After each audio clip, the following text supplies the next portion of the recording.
Merhaba arkadaşlar. Bugün 100 TNT patlatacağız. Bu sadece ilk video için. Bundan sonra her like 2 TNT, her yorum 1 TNT, her abone 3 TNT. 100 TNT'yi koymaya geçelim.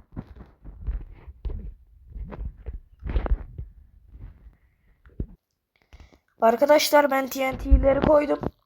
Şimdi patlatacağım.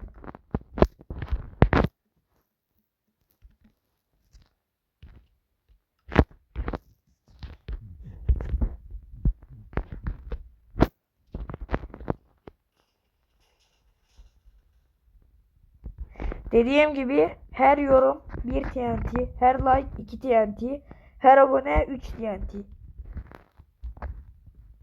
Goodbye.